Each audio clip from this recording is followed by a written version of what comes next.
two teachers going for promotion. Both hate job interviews. The last interview was a disaster. Sometimes I get lost as to exactly what they want from me. We put them through a mock interview. How important is it that middle leaders act as role models? Give them expert coaching. It sounds a bit more like a leader would express that. And see if they can improve their performance.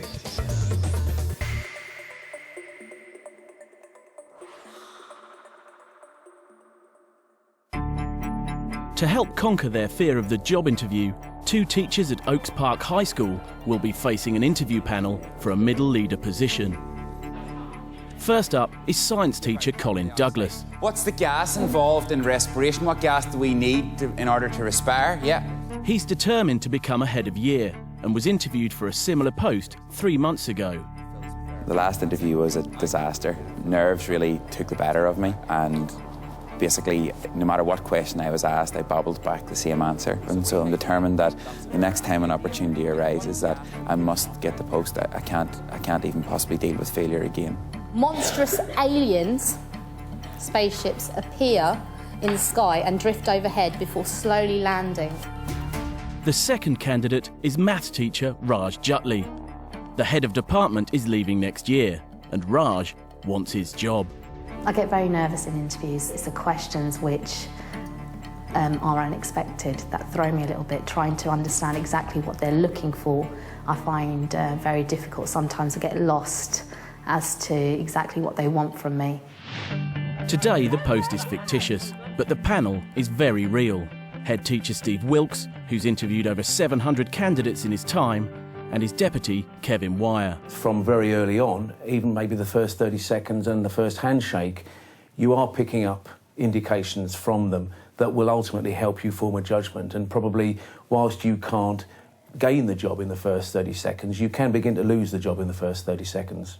I think what we are looking for is someone who's going to work within an area and be capable of leading within that area and inspire their colleagues. The interviews will be observed by professional development coach Lee McAuliffe. Some candidates let themselves down for a variety of reasons. So it may be nerves, which means that they either speak too quickly or they don't tell the panel enough. It may be also that they're unprepared and don't actually know about the role or, more importantly, the school to which they've applied. First in is Colin. Colin, Steve Wilkes, head teacher. Kevin Wire, deputy head. Hi, Colin. Welcome to Oaks Park. Okay. So if you could start off really with your presentation about your educational philosophy and values. Okay, well, my main philosophy and values comes kind of in two parts. The first being really from what I've seen in Oaks Park, which is learning together and achieving together.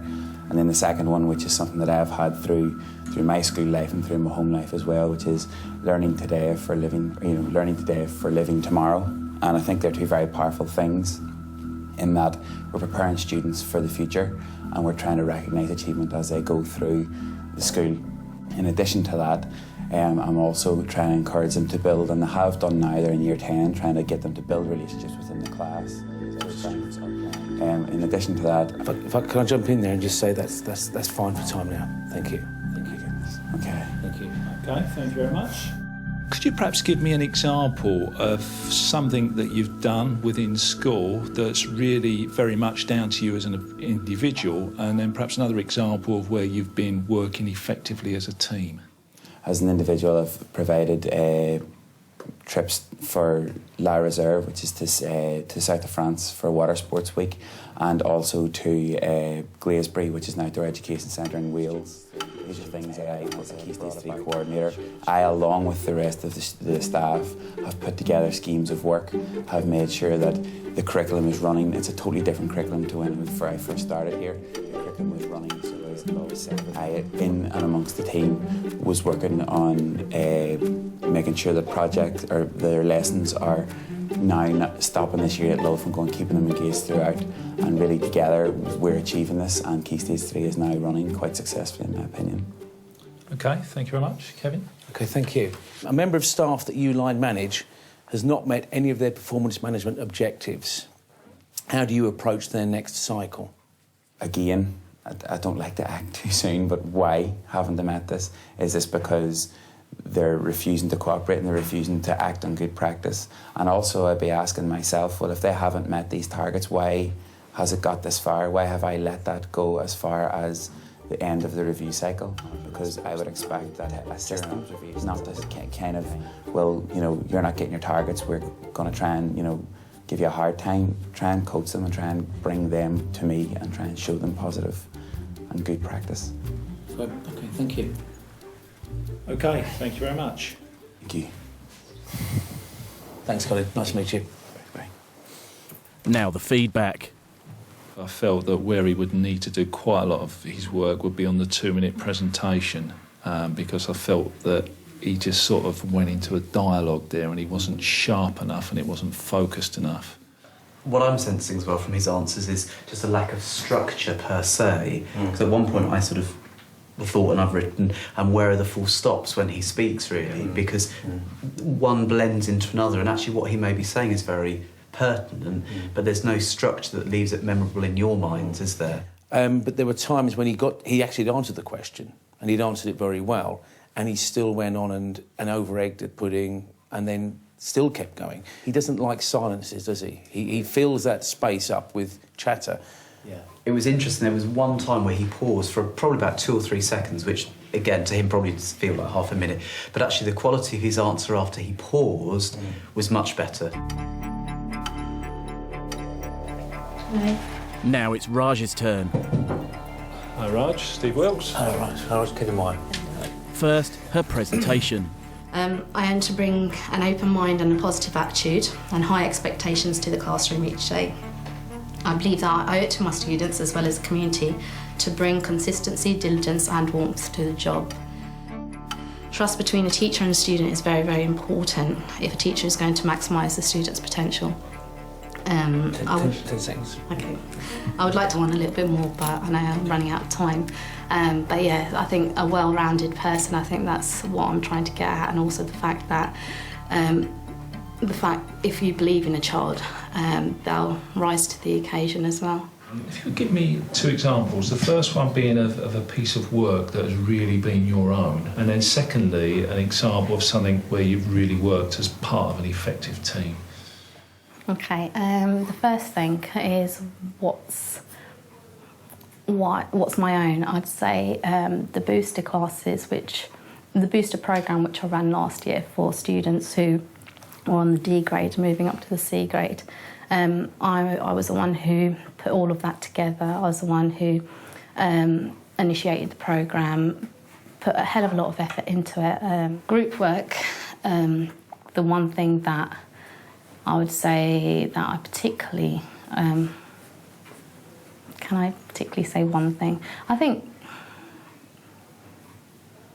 Could you ask me that second part, Kate? Well, just something you particularly... SMT is planning to introduce an initiative that you don't agree with. You have to implement the initiative with the members of your team and gain their compliance. How do you go about doing that? The idea has obviously come from SMT, but I'd not only take that idea, I'd try and manipulate it, but not manipulate it as such, but try and keep it what you're asking, but trying to put it into a way that will work for my department. And then, obviously, because I believe in it, and then I'll sell it to the rest of the department. OK, thank you. If you were to be successful today, what would you hope to achieve in your first 3 months in post? I'd say the first 3 months would be more of a settling in period. I wouldn't want to rock the boat as such. Initially, I'd say for the 3 months, I'd let everybody get used to my way of leading. And then after the 3 months' time, maybe a little bit longer, maybe it's not just 3 months period, maybe after half of a year, start looking at what I can do, getting the team on board, making sure everybody's happy with what's happening, because I think that's very important because it has been such a stable department for such a long time. OK, that concludes this part of it. Thank you very much. I just think that her nerves kicked in big time, and she ended up, even more so than Colin, rambling. Her language began to change, interestingly, and I felt it just became very informal and almost inappropriate at times for an interview. So we had phrases like, I wouldn't want to rock the boat, I'm on the case, I've asked this question before, I totally messed it up. And there was just a shift there. The question about what would you hope to achieve in the first 3 months I thought was really interesting, because by the time she finished answering it, she'd stretched out 3 months to the first 6 months. Yes, she wanted more so time. she'd bought more time. Yes. You got the sense she was saying, I'm not going to impose a leadership style on them, but that first 3 months would be spent with them getting used to my way of leading. And I then put in brackets here, by not leading, question mark. She used words like manipulate, subvert. And I'm wondering how comfortable I would actually feel in terms of her going away as a team leader and not doing our bidding, but actually backing us up. I think she provided an excellent example as to why you don't take a written set of notes into a presentation, because under times of pressure, you resort to reading it. I sometimes think an interview is almost like going on a blind date in terms of you're both working out, do we want to see each other again? Absolutely. After the feedback, each candidate has 1 hour of coaching with Lee. Colin is worried about his tendency to waffle. The curriculum is running. It's a totally different curriculum to when I first started here. The curriculum is running. If we think about one of the questions that you were asked, and then what we'll do is we'll map out, I'll get you to map out your answer, and then we'll just think about getting rid of any of the waffle and making sure that in that answer that you're selling yourself. The wording they asked you exactly was give examples of work that you've done as an individual and where you've needed to work as part of a team. Yeah. So perhaps if we take then two separate sheets, and then, as I say, either note on those or with the post-its, what your answer would ideally be. Colin cuts the waffle and highlights only key aspects of his work in a team. And interesting how you've shown that, in a sense, almost putting them as bullet points, which is something the interview panel said, almost to present as bullet points. Progression meant that the team had to meet regularly. The projects had to be in increasing demand as we went through the year.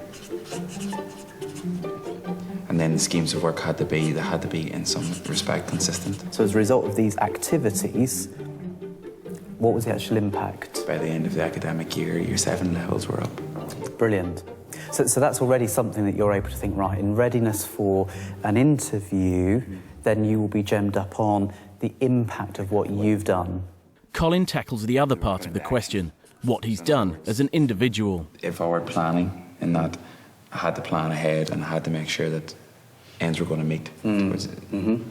Are there any differences to the things you've pulled out there as opposed to here? These seem to be more based on a leader, whereas this seems to be more based on a team player.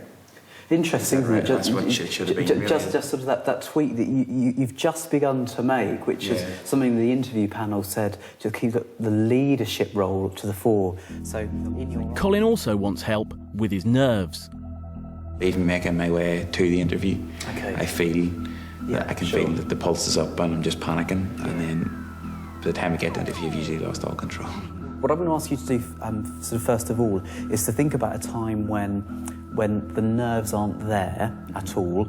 So a time when you do feel very confident, very relaxed, very in control. I'm going to ask you to sort of visualise that now. And then what I'm going to ask you to do is just to sort of put your thumb and then your middle finger together and just press them together when you've got that picture. And I'll take you through that again. So if you see what you saw and hear what you heard and then feel what you felt, and then just really push them together and then let go.